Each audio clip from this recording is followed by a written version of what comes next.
Muses of Mythology is a spoiler-heavy podcast. That's an understatement. We're going to discuss not just the events of this book, but the Rhineverse as a whole, and really anything that we feel is relevant. You can find full spoiler warnings in the show notes. It's like the Land Before Time sequels when there's a cowboy dinosaur. Of course there's a cowboy dinosaur. Of course there's a cowboy dinosaur. There's also alien dinosaurs, okay? What? Hold on. No, everybody fucking actually please. aliens? No, I did land before alien dinosaur.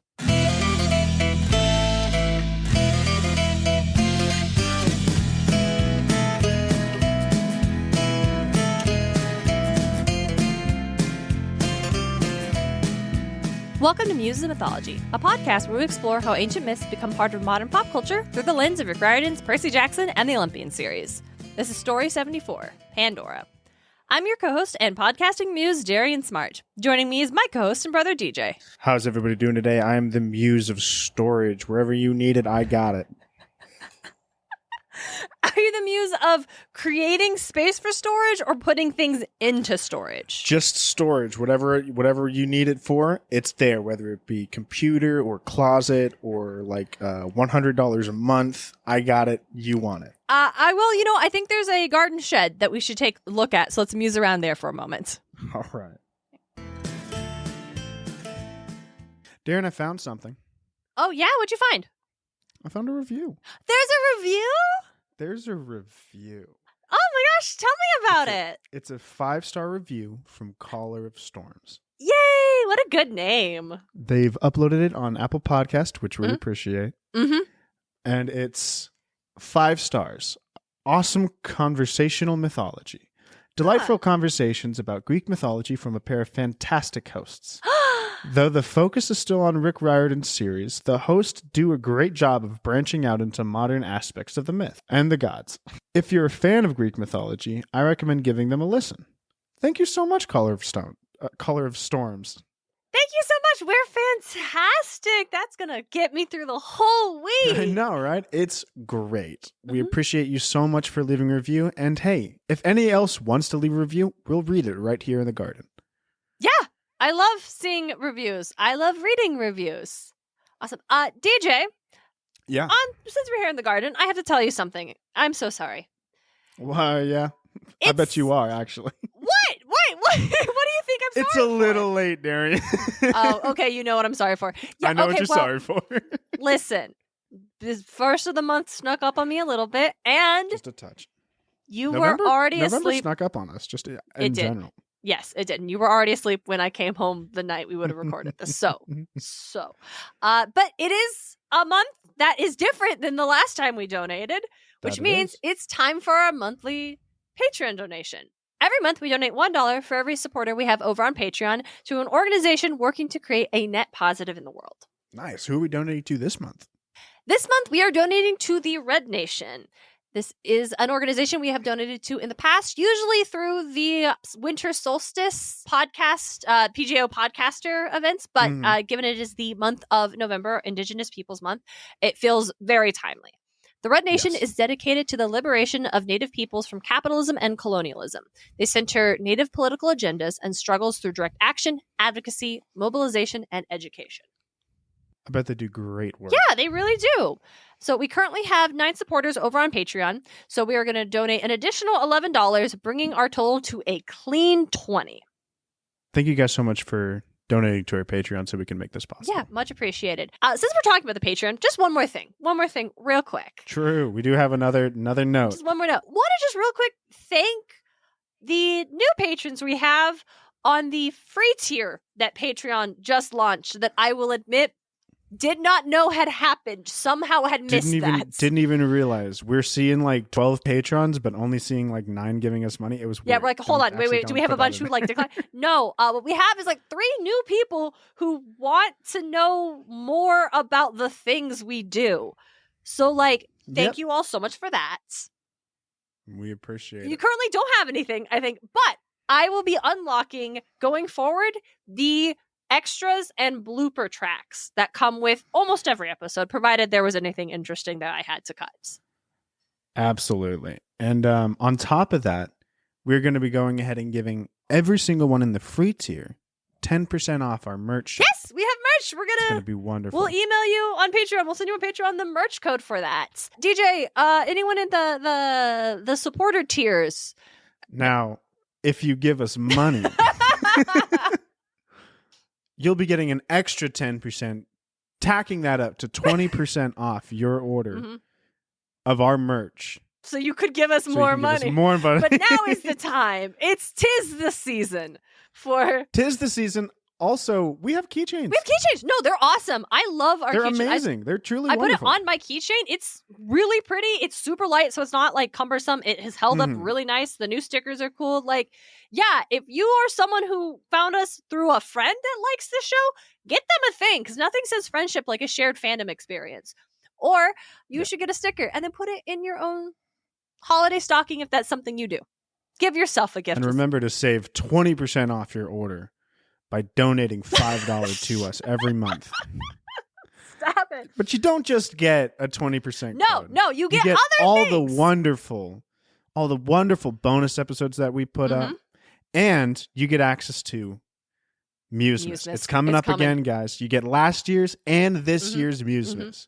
12 and we're so excited. episodes. All of the topics we've chosen this time are just going to be so much fun.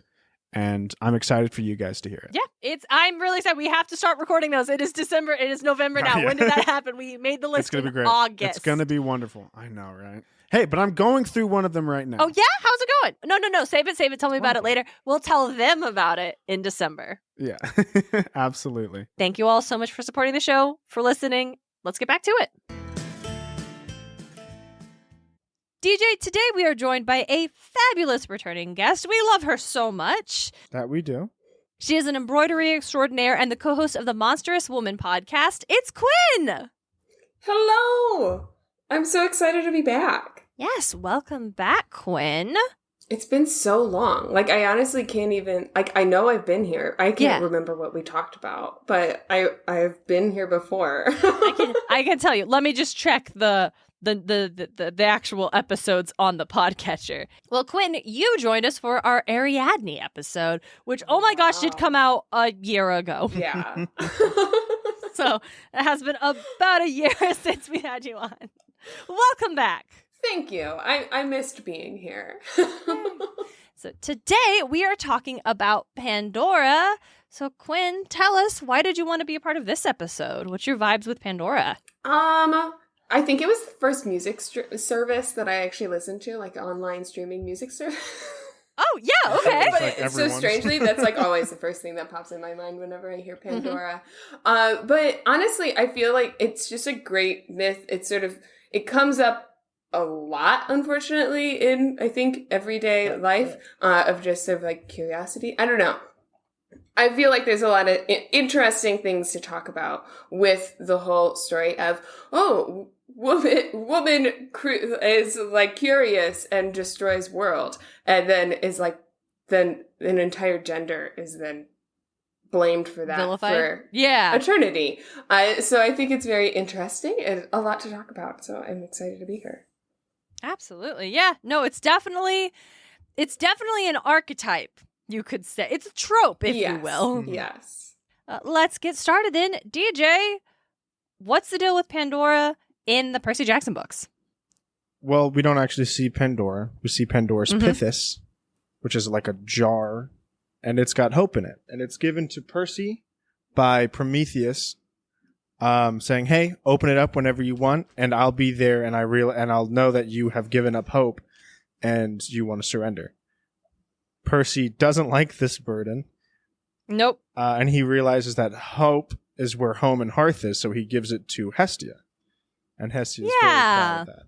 When it's all summed up like that, it's very cheesy, but it's also right. No, it is. Yeah, it's the, can we hit the symbolism on the head any harder, Rick?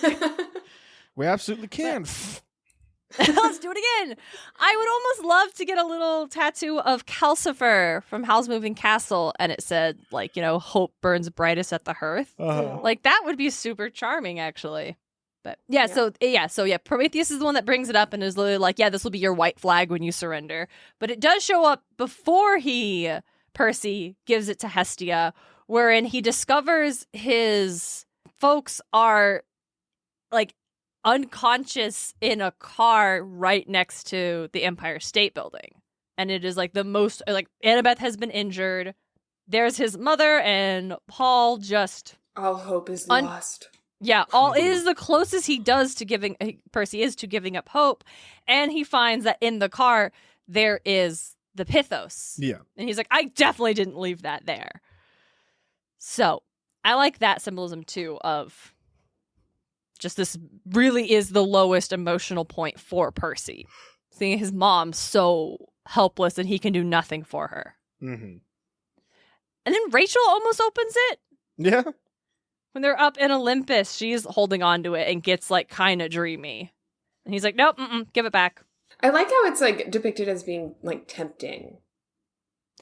Yeah, the idea it would be so easy to give up hope and not have to fight anymore. Mm-hmm. Like, I feel like the first time I read it, I was a little confused. And I was like, no, is it like, oh, they'll open it up and everything will be better. And then it's like spelled out a bit more of just like, no, that's like, you're giving up hope. It's like, oh, duh. Yeah. And I think I talked about this during our Hestia episode, but I love that giving Hestia the Pythos with hope in it is like an offering to the goddess to continue like it. Because that's what it is. You don't just give presents to gods for no reasons. They're offerings. And so in giving hope to Hestia, like Percy says, it's like, oh, hope thrives at the hearth. But Hestia's whole thing is protecting the hearth and home. So essentially Percy is giving an offering to the goddess to please help me protect my home. And she does. When they battle Kronos, like when his scythe falls in the fire, she makes it too hot for him to grab again. That offering pays off, and I love it. I love Hestia. Yeah. She's such like, she's a sneaky badass. Yeah. She truly is. And that's all we got for Pandora in the Percy Jackson. But does she appear in like any other Rick Riordan? Like, I honestly have only I've read the Heroes of Olympus series, but I have reread the Percy Jackson series like multiple times. So I feel like I know that one a lot better than anything beyond. So does she show up anywhere else? So my gut instinct is no, I don't believe so. But I also said that about Pasiphae at one point in time and was very wrong. So I could be incorrect. I don't think so. All right. I'll go with your gut. Our primary, well, basically, the original source for the Pandora story comes from Hesiod, who we talked a lot about Hesiod and his theogony and works and days in our last episode with Prometheus. Here we are again. Because it's not, because this is like, like Pandora, like later writers would come in and she'd appear in plays and art and stuff, but there aren't other things that added more to the myth of Pandora that are iconic or reshaped how she was viewed over time. Like basically what Hesiod outlined is who Pandora was in this era. Period. Full stop. Mm-hmm. So it starts with the end of humanity's golden age, when Prometheus tricked the gods. Read it all, so I'm trying to figure out what I want to do. So in the theogony, what's interesting is that Pandora is not named, nor does her jar appear. So you have Prometheus has just tricked the gods, like tricked Zeus with the offering, like tricking him into picking the worst offering for the humans to give the gods, and the humans get to keep the good meat for themselves. Mm-hmm. And then when Zeus took fire away, Prometheus gave it back. So now Zeus is explicitly pissed off. So as a trade for the fire, Zeus devised a wicked suffering for mankind. The renowned broken-footed smith molded Earth into the shape of a virginal girl, cheeks blushing modestly, according to the plan of Kronos' son. The owl-eyed goddess Athena was in charge of her clothing and adornment. So she decks her out, and then they send her to Earth. The woman was Zeus's trick, a beautiful evil in return for something good. Lovely. Yeah.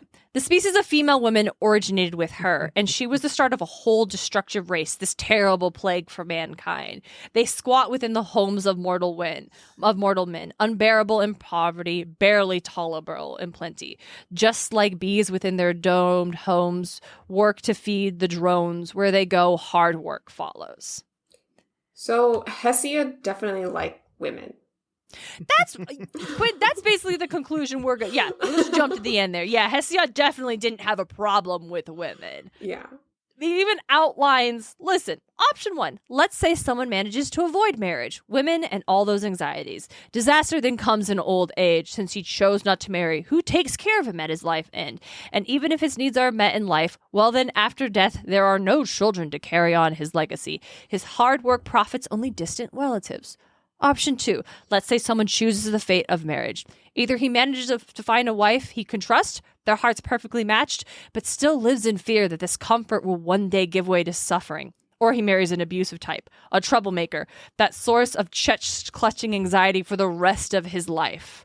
Headache and heartache too. Trust me, this suffering is uncurable.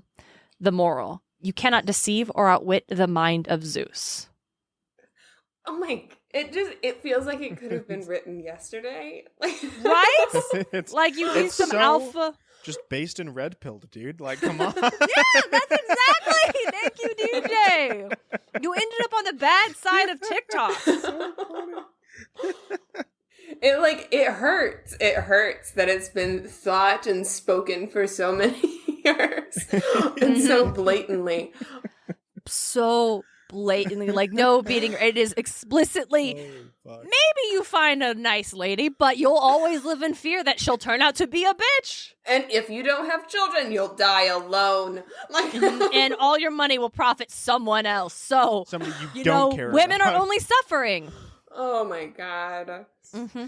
DJ, so this golden age of men that apparently the coming of women ended. You asked last week in the Prometheus episode, like, wait, hold on. So, like, how are there people if there were no human women? And the answer is, well, actually, the golden age of humanity was a time of just immortal dudes. Outstanding. Truly. Just dudes. just a bunch of immortal men who didn't have to work hard because they had everything they needed and it was fine. And then, well, Prometheus just screwed them all over by pissing off Zeus, and it's all his fault. And now we have to have women who ruin everything. I don't know. It's very now we have to have women to to ruin our orgies, bro. This sucks. It reminds me of the, like, Adam and Eve story. It's like, all right, there was no woman before Eve came up. Or, well, there was Lilith. Don't get me started on Lilith. Don't get me started on Lilith. Oh, my girl. Yeah. But, so it's like, oh, yeah. I think it's just interesting that it's like, okay, yeah, Prometheus made this mistake, and now they're cursed with woman. And in, like, the Christian, like, mythology, whatever, theology. This is theology. Yeah, theology. Yeah. In Christian theology, that Adam basically asked for Eve, and then Eve. So I don't know. It's just like, hey man, I'm lonely. Can you exactly someone? Like all animals have a companion. I want someone to hang out with. Yeah. And God's like, got you, man. Oh, but she's listened to the devil. Yeah. She ate an apple. For real. The thing that it was sort of meant to do. Mm-hmm. And so what's funny is it's like this idea that, like, oh, women were created in Pandora and now we have this stuff. Except, like, how and why? Because it's not like she married a dude. She married Epimetheus, who was Prometheus's brother. First brought suffering to working men when he accepted the gift, Zeus's woman, molded in the form of a young virgin. Yeah, maybe she inspired, what's his brother's name? Epimetheus? Yeah, that guy.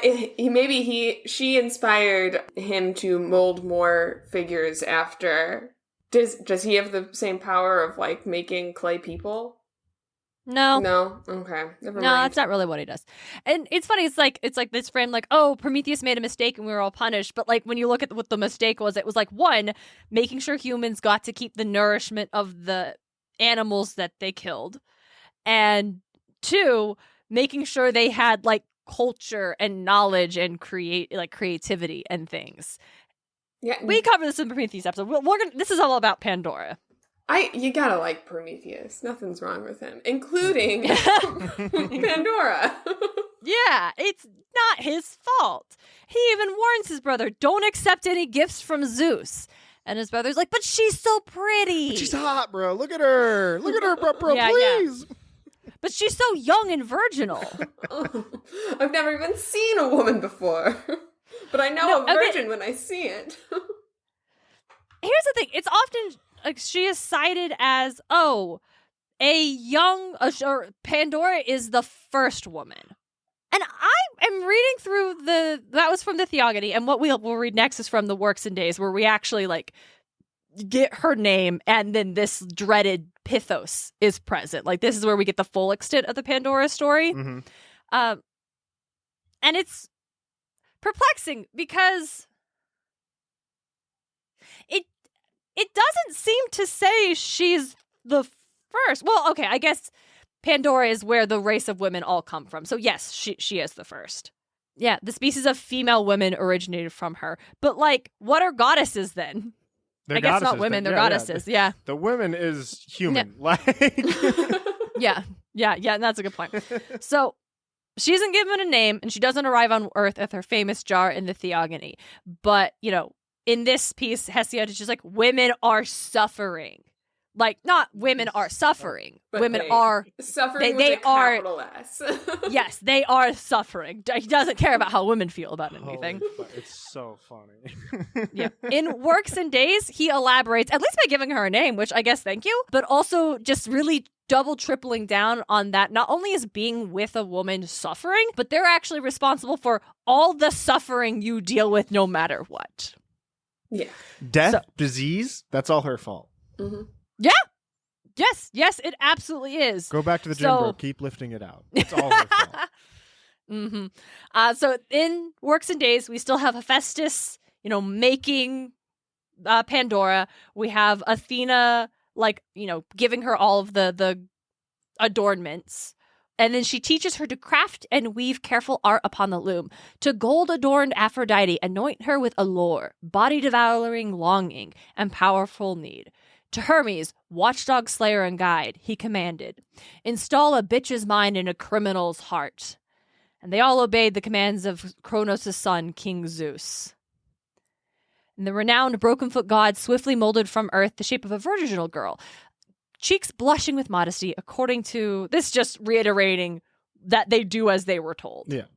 Last of all, the god's messenger placed a voice in her and announced her name, Pandora, because all the Olympians' gods gave her gifts, though she would be a plague for laboring men. Finally, when he'd completed his inescapable trap, irresistible to men, Father Zeus sent out Hermes, the watchdog slayer. I love this epitaph for Hermes, by the way. The watchdog slayer? Very into it.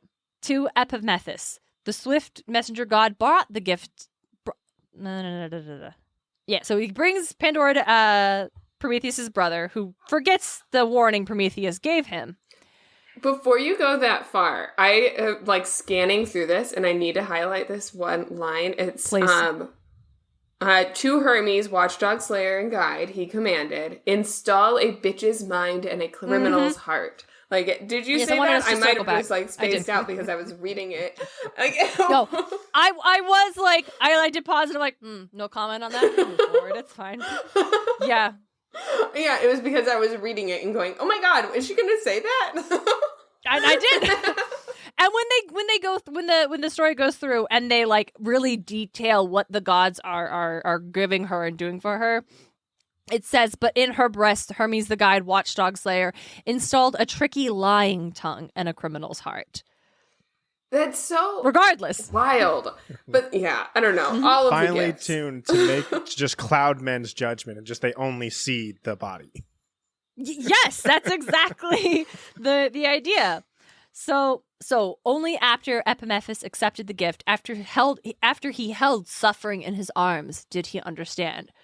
Before, all men across the earth used to prosper, free from suffering, hard work, and painful disease.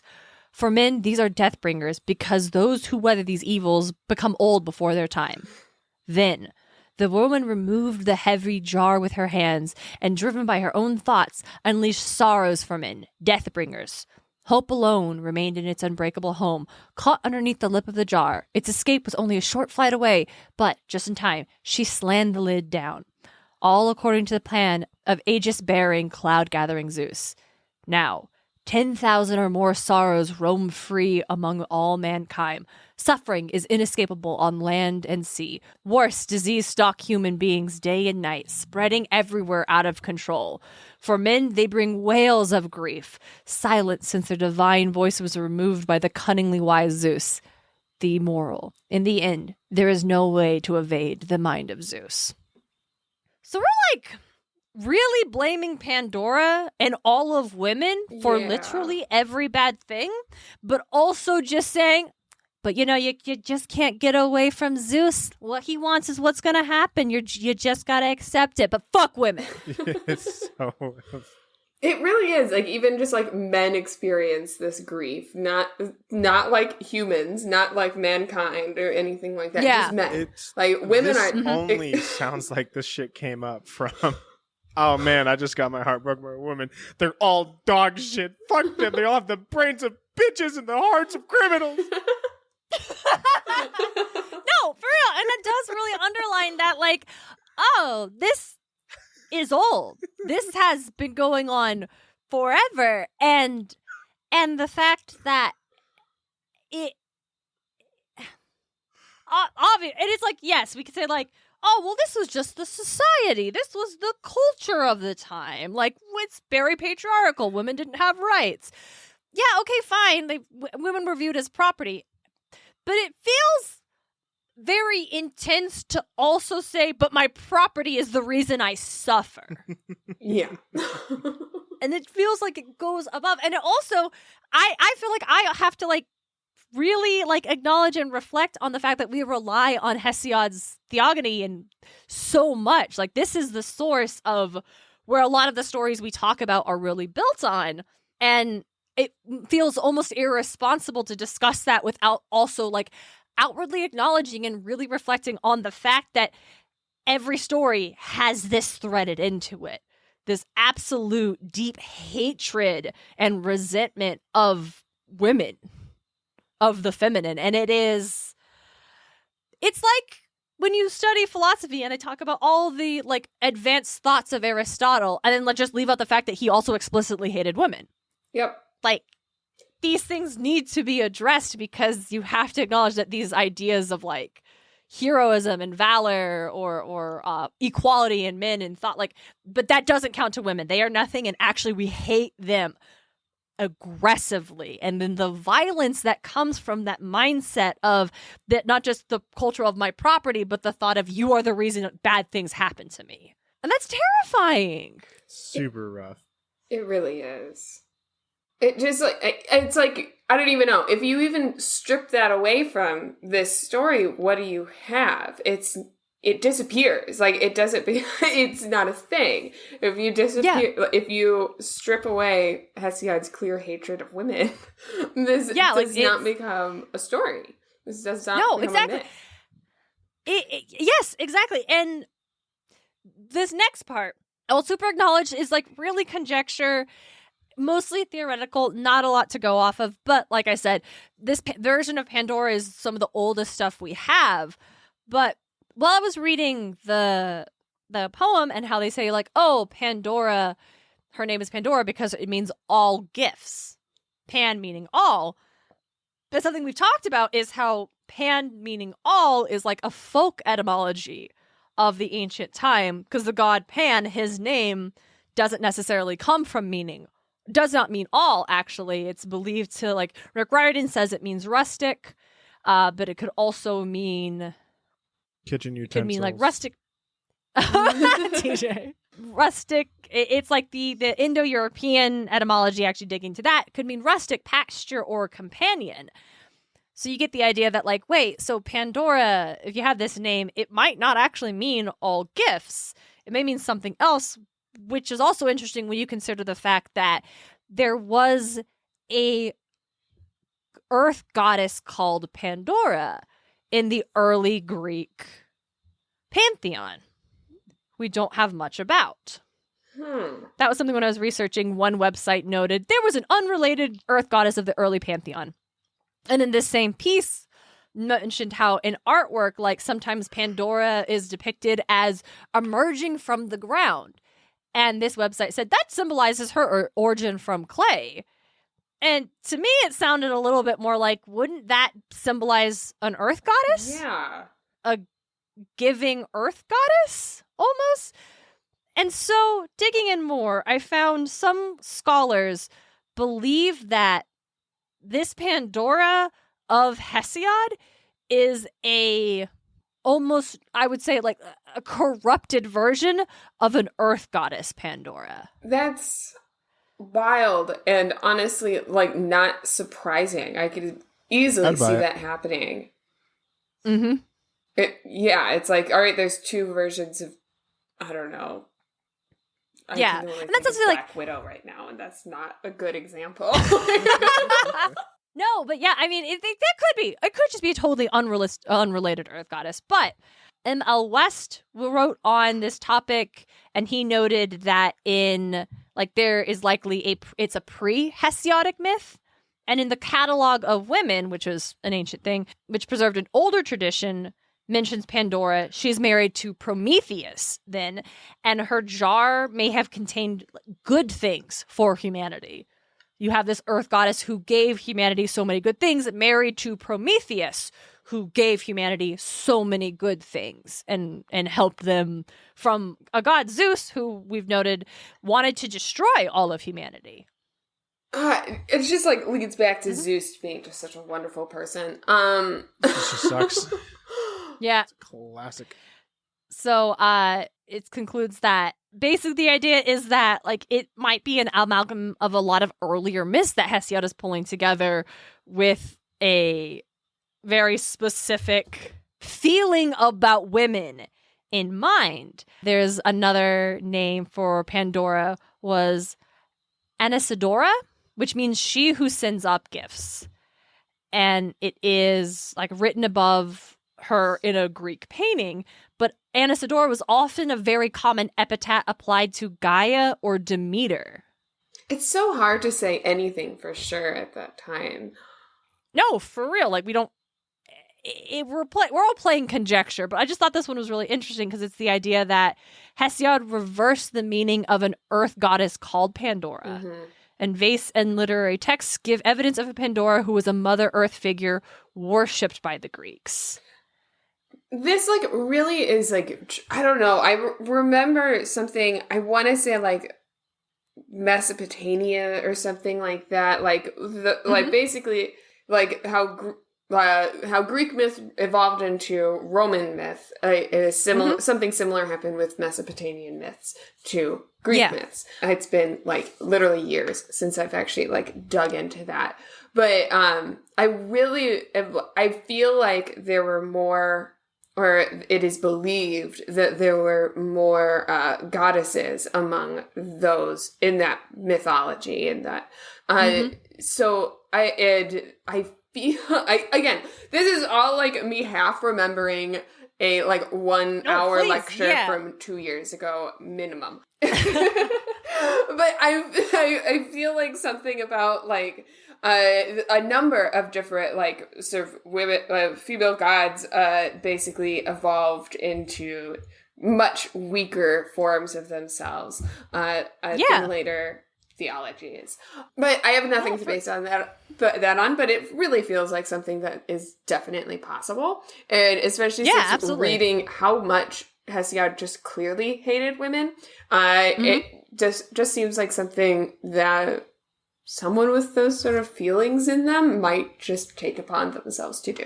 Yeah, exactly. I think Thetis is another example of a goddess who became a much lesser version of herself. That's what it was. Mm-hmm. Yes, because she was a full-on, this is something that I've learned from talking to Megs, but Thetis was like a full-on ocean goddess, like a very widely worshipped, viewed as extremely powerful, culturally important ocean goddess.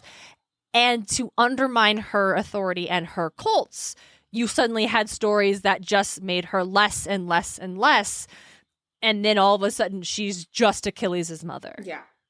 And you get to think, like, but she's someone that saved Zeus and also has his, like, she can persuade him to do things. Like, she has a clear amount of, like, authority and sway. So how could she be someone who's not important because it was stripped away? And I get the vibe that could very easily been something that we saw with Pandora, who we had a much more ancient, prominent earth goddess who was cited with giving humanity all of these good things with her husband Prometheus. And you have a society that is becoming increasingly more like patriarchal. And patriarchal just means like ruled by the father. And it does not inherently have to be this thing that causes harm. Unfortunately, the men who end up becoming rulers in a patriarchal system tend to want to cause harm. So that's a bummer for you all.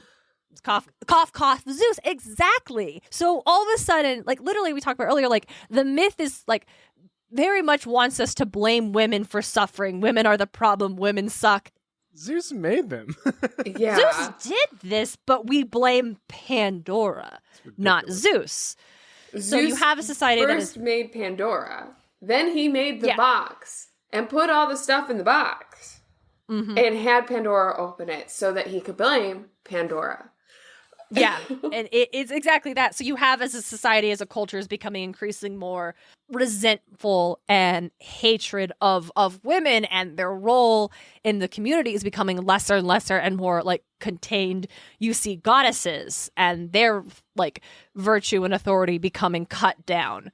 Because, and except unless the goddess is completely beholden to the father, to a man, to like Athena, to Zeus, to the other goddesses who are virginal goddesses. So they get to run off and do things, but they aren't. We've talked about this before, but that's if I was going to sit down and do a whole paper about Pandora, that is what my argument would be. I would dive into text. My argument would be Pandora was an earth goddess who gave humanity wonderful gifts, and a misogynistic man came up and wrote some stupid poem saying, nah, she sucked, actually. And then the way documents and histories are preserved. And this has just been it. Yes. It like really hurts to just think about how long this has just been around. Forever. But like, I had something before and I fully lost it because I just like, I don't know. This whole story is just so negative. Do we want to? Okay. Well, do we want to talk about hope for a little bit? Oh, that's what it was. Never mind. Okay, you brought it back. Yay! Okay. So the whole thing is Zeus gives Pandora this jar full of this evil stuff, including hope. So all of that had to be out of the jar at some point. So how did it get? I don't know. It just like gives me a vibe of like, no, that was out of the jar for the entire time. Now we just have an excuse. But yeah, sorry. I said that way too fast. No, you're good. I followed. But yeah, it's like they created or put all of the spirits in there. But yeah, I want to talk about hope. And now the spirit specifically, hope is Aplis, who's the spirit of hope. She's usually depicted as a young woman carrying flowers or a cornucopia, which is delightful. Gotta love a cornucopia. 'Tis the season. So exactly why Aplis remained in the jar was like a subject of debate among ancient scholars. Like they were all like, why didn't hope leave the jar? And simultaneously, why was hope in the jar in the first place if it was only full of terrible things? And I looked around and I found an article written by a W.J. Verdinius called A Hopeless Line in Hesiod. And this was published in the Mnemosyne, a journal of classic studies. And I would have loved to have read this whole article because it looked really interesting and I really wanted to like dig in more of it. But of course, I can't access anything more than the preview. And I can't afford, never mind that this particular journal was published in the 70s. I still can't access what was written here. and nor can I afford to fork over the money to do so. And I no longer have my school account because it's been a year. Gotta love how academic journals and academic papers are basically written for the public knowledge, and then it's extremely limited people who can actually it's insane. read it. It's just crazy to me. Yeah. Yeah. So, but I did get to read the preview, which include the first page. Nice. So, as Verdenius wrote, on the topic of like scholars debating like why was hope there, they may be divided into two classes according as they presume that the jar served as one, to keep Epolis for man, or two, to keep Epolis off from man, to keep off Epolis from man. In the first case, the jar is used as a pantry. The second case, it's used as a prison. Furthermore, Epolis may be regarded as either a good or an evil. In the last case, it is to comfort man in his misery and a stimulus rousing his activity. In the second case, wait, that's not the right way. Okay. He says the last case, but meaning if it's good, it means it's to comfort man in misery and like rouse him to continue action. And if it's the latter, it is the idle hope in which a lazy man indulges when he should be working honestly for his living. The combinations of these alternatives result in four possibility, which we now briefly consider. Okay, well, I'm going to cut that last line because I couldn't consider that because I couldn't read any more of it. But it's the debate was like, okay, what is the jar actually for? What is hope actually for? And it does this poetic line of like, hope is a companion to misery. But like when things are miserable, all that exists is hope. Yeah. And is that a good thing to keep you moving forward, to make you not let go in the hard times? Or is it something that makes someone less likely to strive forward? Will they just be satisfied and hope no matter how bad things get? I feel like that's like a common theme in a lot of war movies and stuff. Like, is it good to have hope? Will it keep you carrying on? Or Now, this is entirely an internet thing that I saw, so take this with a huge grain of salt. Okay. It was a guy who had said he survived as a prisoner of war, and the people who broke first were the people with the most hope. They were the ones who broke first and like the hardest. yeah. When they realized no one's coming, it's been like a year, right? Or maybe like 6 months or whatever. Well, it's interesting. Like they broke because they lost hope. Yeah. But like they had so Well, how much of would it at first that they fell even harder, rather than the ones that were sitting there like, I just got to get through the next day. Yeah. Yeah. But would you argue, so you have, I guess because hope could be both. If you have an overinflated sense of hope, that's not hope, that's delusion. That's not being realistic about your situation. So would it be possible to be realistic about the hardships of your situation and still maintain a sense of hope? That, because it's like, I just got to get through the next day. Well, why would you even bother if you didn't think the next day could be better than this one? Yeah. Hope is a complicated thing. That's why there's many, many myths about it. Yeah. What is it? Hope is a thing with feathers? Oh, what's that from? It's a poem by Emily Dickinson. Megs would immediately get it. Megs, this is for you, babe. I actually, this is very, okay, I'm gonna recite this poem. Okay. Hope is a thing with feathers by Emily Dickinson. Hope is a thing with feathers that perches in the soul and sings the tune without words and never stops at all. And the sweetest in the gale is heard, and sore must be the storm that could abash the little bird that kept so many warm. I've heard it in the chilliest land and on the strangest sea, yet never in extremity it asked a crumb of me. Damn Dickens, there it is. There she is. That's Gotta love That's it. why she lives on forever. I like that. The hope, hope is a thing with feathers, but I like the ending of it. Like, but it doesn't ask, it gives and gives and survives so much hardship, and it never asks anything of you. Yeah. Just to sort of go back to, is Hope then in prison when she's in the jar? And then also, like, what other things were released? I think it's so interesting that everyone is sort of just like, for sure, we know everything that was in the jar. It's like, okay, like, this myth had to travel through, like, literally thousands of people's translations over the years in order just to get written down. Yeah. And you don't think anybody, like, left off one just for dramatics. Yeah, or changed it to exactly have like push an how do agenda. we know there wasn't a mixture of good and bad things in there, and the only thing that was hope? And it's like, okay, yeah, and through the years we have we forgot about, I don't know, what are other good things? Joy, harmony, sunshine. rainbows. Love a rainbow. I saw a Big great fan of rainbow the rainbows. other day. It was beautiful. That's Nice. great. I saw a double rainbow. I guess it was a month ago, but it was very exciting. I love it. That's so good.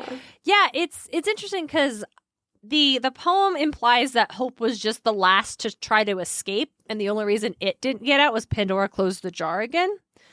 So I really do want to give props to Riordan's reinterpretation as that hope will not leave without permission. You have to give it up. Because I do think that is profound and meaningful. Yeah. And so I ask you two, why do you think hope was in the jar, and what do you think it serves for it to still be in there? Oof. It's the last thing somebody gives up before, they give up. I know. I feel like I've completely bought into what I know, it's too Rick good. is selling. I know. Like, It's hard. I'm like, oh. It's very strong. yeah.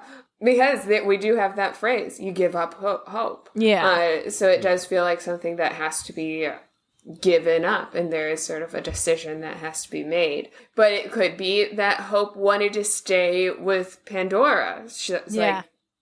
Like, okay, you Pandora needs hope, so I will stay in the jar that's with Pandora. I don't know. Pandora's about to be blamed for a lot. Yes, exactly, DJ.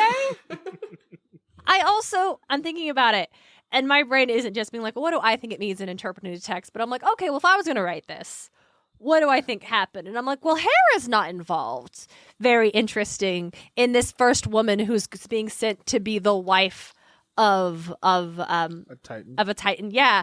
So Hera really should be involved. And the fact that Zeus isn't letting her be involved, and that Zeus is setting up this first woman for like marriage and stuff to be viewed as a punishment and all of suffering. Maybe Hera doesn't like that very much. So maybe she's the one that put hope in the jar. Hope to hold on to Pandora when she's trapped. Was there marriage before? Yeah. Yes. But also, there was. Because all the gods. Because the gods. Okay, yes. Totally makes sense. But yeah, so I would put forth, okay, this is purely just me if I was going to write some Greek myth stuff, but I would like to think that Hera put hope in the jar to comfort Pandora when she's blamed for these unjust things she's not responsible for. Mm-hmm. When life is hard on the wives and the women, they can have hope from a goddess. Mm-hmm. I'm just sort of surprised that I'm impressed with Hesiod that he didn't make Hera send the jar in the first place. Right, it feels like a Hera move, but Hera also wasn't the one who's mad at Prometheus. It's Zeus that made Prometheus made Zeus look bad twice. Yes. Yeah. But I just think it would have been a really easy thing for him to be like, oh, Hera, that's the goddess that I always say is super jealous. So let's say she's jealous that Zeus spent all this time making another woman. Yeah, right? No, that would have been, I guess we have to give him props for that. But it's also interesting because it's like, the moral is you cannot escape from Zeus. So it's almost saying like, oh, but I think we talked about in the previous episode, these ones are so back to back, it's hard not to keep they're so intertwined in that it is at the time of Hesiod. Pandora is his sister-in-law. yeah, also that. But in the time of Hesiod, it was viewed as Zeus was right to respond as such. This was a separation between man and the gods, and all the suffering is because Prometheus got in between them, and now we don't have that connection anymore. And then a couple hundred years later, you have plays that are very outright. No, Zeus is a tyrant. Zeus is an unjust leader. This punishment on Prometheus was not fair. Prometheus was important to humanity. These things are good for humanity. And so Prometheus got this kind of hero treatment that Pandora never gets. Mm-hmm. Yeah. But then at the same time, Zeus has stories related to him where it's he's never a nice guy, but he is sort of depicted as a good god. Mm-hmm. Yes. It's sort of weird to say good God instead of good guy. But it's interesting that Pandora never gets that turnaround. Hera never gets that turnaround. Mm-hmm. It really reminds me of, like, I don't know. I think it's interesting that Zeus is able to be both this horrible tyrant, but also a generous god when it comes to, I don't know, Perseus. He's good in the Perseus myths, other than he like impregnates his mother. Yeah. But it sort of reminds me of, I'm like bringing it up again because I went to a Lutheran college, so I know Christian theology. Bring it, please. I went to a Nazarene college. Whoop, whoop, Yeah, let's religion. talk about it. You're going to tell me there's no way Judaism was not influenced by this Pandora myth and their like versions of Eve. And then the Renaissance Christians. Go on. Go tell us more about it, Yeah, it's Quinn. like Old Testament God versus New Testament God. Old Testament God, he is a mean motherfucker. You listen when he says something. New Testament God, he's got a son. He's nice. He's like evolved a bit more. He's Having a kid now. really chilled him out. Really did. So it's just, it reminds me of that sort of dichotomy within the one God and then within Zeus. No, that makes a lot of sense. It's also, as we talked about, like the culture, this like male driven, not just like led by men, but also meant to uphold men and dismissive of women, would find it beneficial to uplift male characters over the centuries and like, well, Prometheus was a trickster. No, Prometheus was great. Well, Zeus is terrible. No, Zeus is great. And you get more versions where these characters can be like one or the other in adaptation and stuff, because it's, as long as a dude is our hero and the one that the story's looking up to, that maintains the status quo no matter who that dude is. With women, I think we only see a trend of them being torn down. You don't turn around and find a myth where, oh yeah, in the early ones, like, oh, Hera was this and this and this and this, and now she's great. Or there was a time like Theseus or Pandora here, or like even Hera, who was the victim of assault and forced into a marriage she didn't want, to a husband who just runs around and commits adultery on her all the time. But she is vengeful and angry and spiteful and jealous. Never, except in Jason, which is also, she is great to Jason. And Jason is supposed to be a myth that predates even the Iliad. Like, it's before the Odyssey. Like, Jason's dad, not Jason's dad, one of Jason's, the Argonaut sailing buddies, is Achilles' dad. Or is he Patroclus' dad? He's one of the dads. We'll talk about it next week. Wait, isn't it like, oh gosh, fully lost it. I can't remember their names, but Helen's brothers, like Helen of Troy's brothers, is also on Jason's boat. Yeah, probably. So, I think then they like drown before Troy happens. Yarda really had an all-star cast. It An really did. all-star Hercules cast. was involved. Orpheus was there. stacked. Atalanta was there, I'm pretty sure. But yeah, all-star cast. And Hera is benevolent here. She helps them. She guides them. And this is an older myth, and we do not see that Hera anywhere else. Or any other myth that's supposed to take place later. Like, that's just not. So, the last thing I think we need to talk about is the box. Or is it jar? There's a jar. Well, so we have all heard it. We all, I would say, learned it as Pandora's box. Yep. So I ask, what's with the box? So It's something to store something in. yeah, so a pithos, as it was originally described, is a very large storage jar. Usually it's half buried in the ground, used for wine, oil, or grain, and can also be referred to as a funerary jar, which I'm assuming is the jar you put people's ashes in. Nice. Yeah. So why is it a box? Why did we end it? Well, I would also maintain that I think it's totally reasonable that even if you're doing a myth retelling, to use Pandora's box instead of Pandora's jar or pithos, because it's like, Who the fuck knows what a pithos is? also, And a like, you jar don't just store sounds things in boring as jar. fuck. I'm like, Pandora's gonna bust out a jar, and I'm just thinking like it's a mason jar, or like it used to be it's a glass spaghetti sauce jar that she kept. Like, we don't store things in jars like that. We store things in boxes, so I think that's fine. You store weed in jars? You know what That that you do, know? I suppose. Yeah, you make a great point, Quinn. You make a great. It could go either way. Follow your face. But how did we get the box? Oh, were you going to say something, Quinn?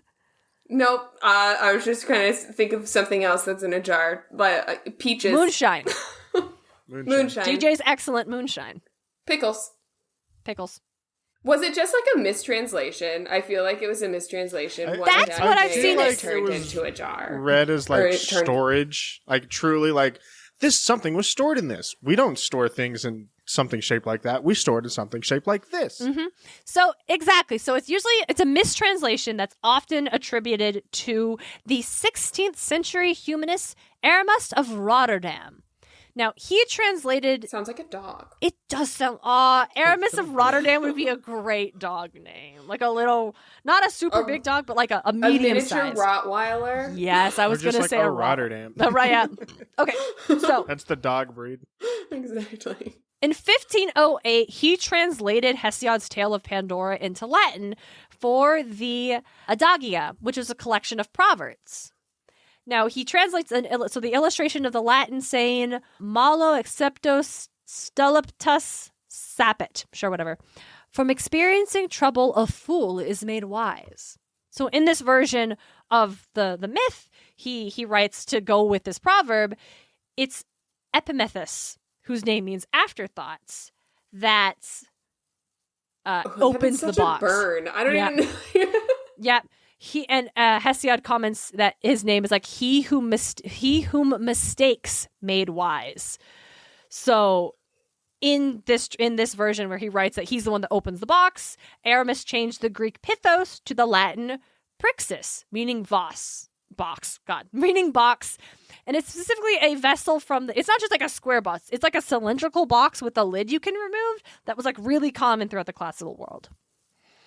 How fucked up do you think his afterlife is? Like, oh yeah, everybody's agreed that I made the ultimate mistranslation. Yeah, that's why you have opening Pandora's box is the proverb. Though it's not like quite the same as like you learn from your mistakes. It's more just like, well, you really messed up, didn't you? Yeah, you made a huge mistake. But okay, so I would also have an argument in defense of Aramis, because all the sources say, oh, it was a mistranslation.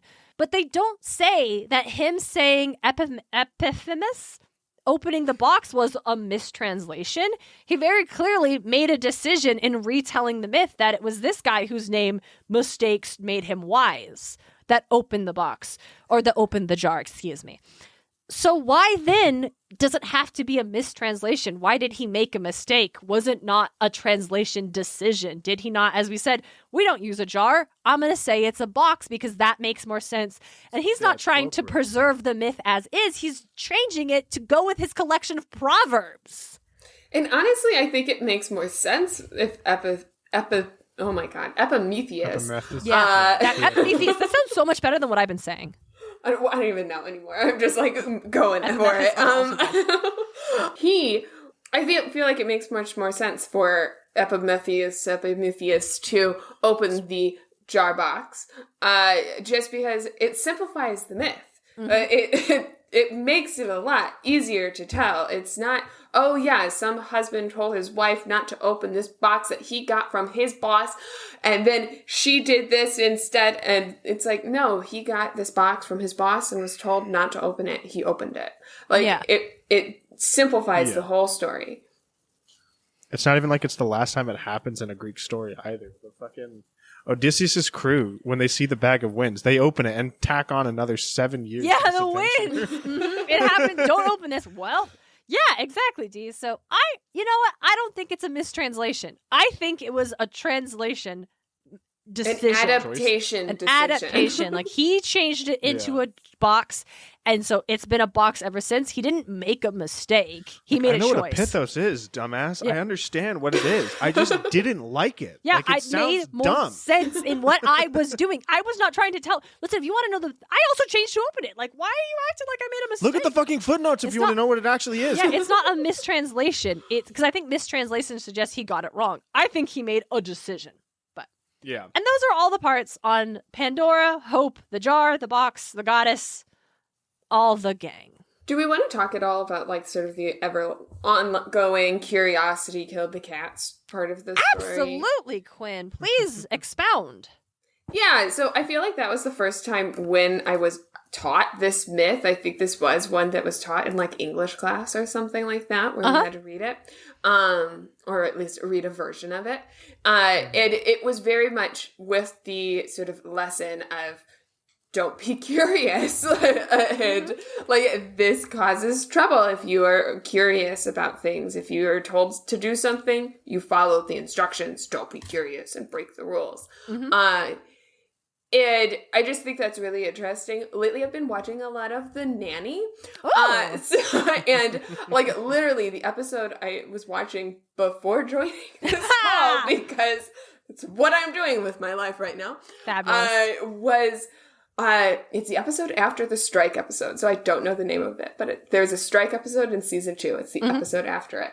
So Mr. Sheffield brings in some star that just had plastic surgery, and he is trying to keep it a secret who the star is, especially from Nanny Fine. And Fran gets all like pissed off, like, oh, like you're just hiding this from me because I'm a woman, and he's also not telling, oh God, Cece, the other woman, but he did tell the butler. And then it's like an ongoing thing. Eventually, Fran finds out it's Cher. And Fran then tells her best friend, and then the next day, the house is swarmed with paparazzi. And Fran thinks it's her fault. And she's just like, oh my God, I'm going to get fired, even though, of course, she's not. Mr. Sheffield's in love with her. And so like she like, and Mr. Sheffield is blaming her, and it's like, oh, you're so like, women gossip. This is what you do. This is why I didn't want to tell you. But okay, sorry. And it turns out that like there's a whole side story going on with this parrot as well, but that the butler Niles, he was gossiping in the bathhouse with men and told so and so, and it's like, oh, so it wasn't Fran, it was you. And then she like, I don't know, it ends on a freeze frame, as the nanny does, without making a further point. End it on a joke, end it on a laugh, everyone goes home happy. Exactly. Even though it doesn't sort of, I don't know, like we've been spending the whole episode blaming the entire gender of women for gossiping. And it was, right. We could have seen a little payback. Exactly. We just got one button joke of payback. And I just think that's interesting that even to the nanny, the myth of women being curious, women being gossips, and not being able to keep a secret, from, like, I feel like it stems to Pandora and then probably Eve somehow. Yeah, absolutely. Can't follow directions. Exactly. But it all stems back to these myths. It's like a foundational story. It repeats over and over and over again. And it's like, how do we make it stop? Yeah, right? We let other people write stories where they don't have this vibe. And the nanny was a great stepping stone. We ended on, no, everybody does this. Yeah, that's true. I think it's also interesting that, like, Pandora, she's like, made up to be like beautifully irresistible and completely untrustworthy to torture men, and then given the jar full of things that are terrible, and that she opens it willingly to release all this stuff but traps hope inside, perhaps to attempt to suggest that she is denying hope in a world of suffering, that you won't even have this because I won't let you. And later tellings will say, oh, no, it was her curiosity. She didn't know what was in the jar. And that is almost more devious as a depiction of women, because Pandora is the first woman, so she is meant to be the model all women are based off of. And that she, if it is curiosity, if she doesn't know that the jar contains all these horrors, then it would suggest that she doesn't know that she was created just to punish men. She simply doesn't know any better. And if only her husband had been more wise and kept her from doing that, it is for her own good and the good of all around her that this woman be controlled and monitored at all times. She's just doesn't know the evil she's capable of, and it is up to the men. She's too innocent, and that's equally as distressing. I would rather her have done it on purpose and laughed maniacally than it be the story of like, well, women just, they're so simple. They just don't know any better. They don't understand consequences. Well, Pandora was born yesterday, so. You know what? That's also fair. She was born yesterday. Literally born sexy yesterday for poor Pandora. Do y'all want to talk about Pandora in pop culture and how we see her depicted these days? You mean the music service and bracelet? Yes. I love you said music service. I honestly, when I hear Pandora, I do think the charm bracelets. Like, that's what I think. And I could not figure out why either of them are called Pandora. I think it's just name sounds good kind of thing. Yeah. Because the music service is wild, but yeah, okay, it's like Andromeda. It just kind of sounds nice. Pandora, this little bracelet jewelry thing that you give in a box and open up. Although the thing about charm bracelets is you don't just have one charm. You constantly need to get more charms for that bracelet. So it is ultimately a horror you have unleashed upon yourself, suffering onto the world. You gave someone a charm bracelet, and now everyone is just going to, oh, they like tigers. I'll get them a tiger charm for their charm bracelets. You have unleashed suffering onto them. When I was in elementary school, I went through a big charm bracelet phase, like everyone did. Mm-hmm. But I had a charm on one of my charm bracelets. I had multiple because different charms for different days. Mm-hmm. But one of them was, I guess it was called like a prayer box or something, but it's literally a miniature charm-sized box on the charm bracelet.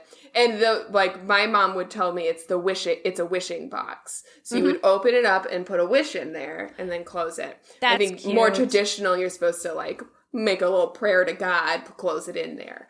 But that's so charming. I know, it's a cute little thing on the charm bracelet. But that's always whenever, like when I was little and I saw, Pandora's bracelets and Pandora charm bracelets, I always just thought they must all be little boxes. Oh! That makes sense, but honestly, yeah. Yeah, I was really disappointed when I found out they weren't. I was like, why does anybody want them then? Why do you want a rocket raccoon charm bracelet? For me, and whenever I hear Pandora, I think of two separate alien planets, wouldn't you know? Wouldn't you know? One from Borderlands, which is just this desolate wasteland that, in fact, holds the hope of becoming the vault hunter and finding a vault. And the other one... Oh, I wonder what it'll be. ...is James Cameron's Avatar. There it is! You got the... World of Pandora. Planet of Pandora. It's a moon. Yeah, the moon of Pandora. It's a moon? I thought it was a planet. Yeah, it's a moon. When they descend on it, you can see a massive planet behind it. So this Are is they a ever going to go to the planet? They have to, right? There's going to be like 5 movies. I know, like, Yeah, come but on, there's we're 5 bored with different, Pandora already. Show me Navi the tribes. Yeah. I'm not bored of Pandora, but there's Well, still DJ like loves- 3 more tribes we need to fucking learn about, I okay? know, DJ loves Pandora. But yeah, it's the moon of Pandora. And that's just the fact. And hey, for all we know, it could be a gas giant, okay? It's still a planet! I think first of the Doctor Who episode, the Pandorica opens. Ooh. Just this whole lead up in season 5 of that the Pandorica is going to open, and they have to like kind of try to stop that because they don't know what's the most dangerous thing in all the world is inside of it. And then finally you get to the penultimate episode of the season and we discover that the box is empty. It has been created to be a prison for the Doctor, who has been deemed to be the most dangerous thing in the universe because the TARDIS will explode and destroy everything. So it must just be... Well, and it's so also like the TARDIS was in the center of a sun while all this was going on too. they didn't know that. They're just like, well, the Doctor pilots the TARDIS. So it's like all like the Daleks, the Cybermen, like all of the alien villains all Everyone get came together up. It's like, we to gotta stop this imprison guy. the Doctor. And like if you're trapped, the TARDIS won't explode. They didn't know River's Song can also pilot the TARDIS. And so it exploded while she was piloting it. But it's okay. So then but I also love how it keeps things in stasis, so they use it to help an injured Amy Pond get in there and heal. It actually heals you. Yes. It keeps you alive forever. Because it's a prison, but it's not meant to kill you. It's meant to like keep your vital. So when Amy gets injured, they put her in the Which Pandorica. is wild that the Daleks and the Cybermen and everybody teamed up to make something that saves someone's life ultimately. I know, it's wild. But this is where you get the last Centurion, where Rory waits and protects the Pandorica throughout for like 2,000 years. Good. for So Amy, because if something happened to the Pandora, because she would die. So I went on a tiny Doctor Who thing. DJ, you're supposed to Totally stop me fine. from doing that. Totally What are you talking about? But What are you I talking was about? It waiting for you to relevant. get to. I know, exactly. I was waiting for you to get to Amy being in the box So because they it's open like, it. oh, is then Hope in the box? Is You're Amy's right. In the box? That's it. Little Amy opens it and she's like, all right, kid, let's go, because you think it's the Doctor, and it's not. It's Amy, and she has the plan, and she has the things that they're going to save everything. You're right. I forgot Hope was in the box. Thank you, Quinn. It all ties together. All ties together. I really love Matt Smith's seasons of Doctor Who. They bring me They were joy. great. Yeah. Super good. Speaking of things that don't bring me joy, Once Upon a Time. She's in Once Upon a Time. Oh no. This is just me bullying myself for doing a Once Upon a Time podcast. Entering Storybook. It's currently on hiatus, but the actors just made a deal at the time of recording, so they'll probably be back. Go check it out. We love to tear the show apart. So Pandora's not in it, but Pandora's box is in it. And it can be used to trap powerful magical beings.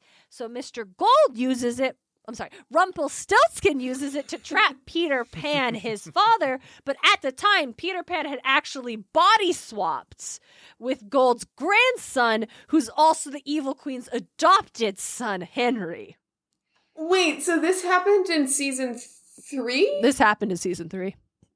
Because I've sort of figured Pandora would be involved when, like, Hades came to town. You'd Or, think. like, No, Pandora never shows up. They just use the box. And I would have ignored that, but I did just want to say that sentence about the plot to No, bully yeah. myself for Yeah. having a Once Upon a Time podcast. It's a terrible show and it's wonderful. Can't not watch it. I know. It's terrible and wonderful in equal measure.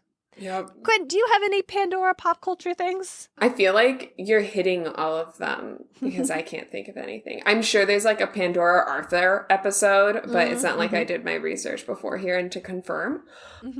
I do actually. I remember specifically there's an episode where DW fights a Cyclops.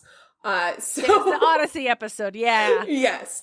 So who knows? Maybe Pandora shows up in that, but Maybe. I can't think of anything on the top of my head. DJ, do you want to talk about the box ghost from Danny Phantom? Box Ghost eventually gets his hands on the Pandora's box and becomes the most unstoppable ghost there is. Mhm. Like, I haven't seen the episode in years, but I still remember the fact that he became a problem really He became a quick problem. with Pandora's box. It was Capital P problem. outstanding. Yeah, it was outstanding. Just the simple fact that, like, this guy who's a goober, the whole series, right? I literally Gets a skip single over item and he's episodes just- when there was said Box Ghost was featured. Yeah. Yeah, it's like the whole, like, I feel like everybody else has, like, tried to interact with this box and it's been just nothing, right? The whole episode, and then the Box Ghost gets it pretty early, and he's just stomping everyone. Mhm. It's amazing. Yeah, it's pretty great for Box Ghost. I also like this episode because Pandora herself is actually in it. She is a ghost, mind you. She has 4 arms, and she's just decked out in Grecian armor. Because in this, she actually created the box to hold all of the evils, and she is the guardian of it. So she and Danny Phantom and co. team up to get the box back from Box Ghost. And I think that's great. All right, I got one that you guys aren't. I guess I don't know you, Quinn, but I know Darien's not going to even think of this. So in Halo, Well, yeah. there's a mission, right, where you're getting onto a Covenant ship, and in this Covenant ship, there's been a prison, and apparently the prison was called the Pandora's Box. Oh. And within this box, once you open it, you unleash the Flood, which is this unstoppable parasite that feeds on anything organic and just cannot be killed unless, like, you cut its food source off, which happens. It happened once, right? Ooh, okay. So these Halo rings that I'm going to small tangent, tiny tangent. The Halo rings that you know from Halo, yeah. are actually a weapon that eliminates all organic life in order to stop the Flood. Oh, okay. And it went off once, and it did it, and the Flood was about to disappear, and then the Covenant found a ship that was housing the last of the Flood, which restarted the whole nightmare that is that situation. That's incredible. Truly awesome. I love video games. Pandora does appear in DC Comics. I don't know too much about her, but I figured, well, obviously Wonder Woman. So when they did the New 52, she made a cameo in every initial title of that launch. Really? Yeah, because they were doing a thing where she, like Trinity of Sin, Pandora was the series they launched in 2013. It was about her on a cursed crusade to destroy the 7 deadly sins. Wow. And they kind of just ended with being like, The New 52 was wild. yeah. In a Rebirth special, she got murdered and disintegrated by a mysterious assailant after she implies he was responsible for all of the sins that she had been blamed for. But they really left that open. They didn't really do much with it. Didn't finish it. Fun. That reminded me, I think I have a comic that I've never actually read. It's from the 80s. That's called Pandora. Avatar Press? That was the next thing I was going to talk about. It could be. I don't know. I just have it because the cover art was really cool. And I was like, I'll read this one day. And I've never gotten to it.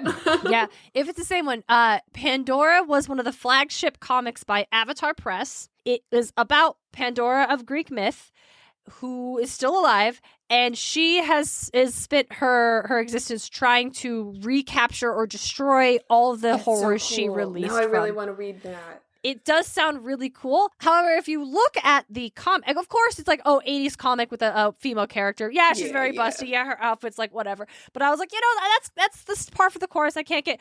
Oh, you can see her nipples through her top. Okay, never mind. Oh, I can't. wonderful. I won't. I'll give you busty and cleavage. I won't give you nipples through the top.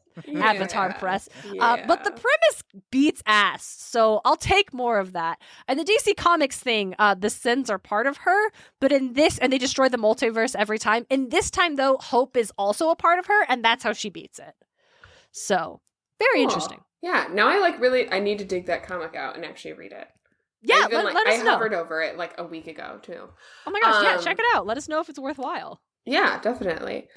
I might even have multiple issues. I don't know why. Just listen, when you collect comics, this is kind of just a thing that happens by accident. Exactly. You're like, why do I have this? I never meant to. And sometimes it just feels like the comics migrate to you. Like they know that you are a comic person, and so they will just suddenly appear in your collection because they know you're a safe person to be with. Yeah. I don't know. Yeah. There are a lot of other things that have Pandora in it, just not things that like I really can speak on because they're not things I've watched or things I was super interested in, like the DC Comics thing I was pretty interested in. So that's all I have. Does anyone else have a pop culture Pandora or thoughts on the episode that they would like to dive into before we run away? I'm very excited for Avatar Frontiers of Pandora. It's going to be a very fun game. When does that come out? You've been telling me about it for ages. December 7th. Hey, so close. Comes out very soon. Quinn, thank you for joining us. Where can people find you and your incredible creations? So you can listen to all the episodes of the Monstrous Woman pod. Right now we're on hiatus, but one day we'll be back. Don't you worry. But then you can also follow me if you want to see some like embroidery stuff. I'm a very sporadic poster, but when I do, I do.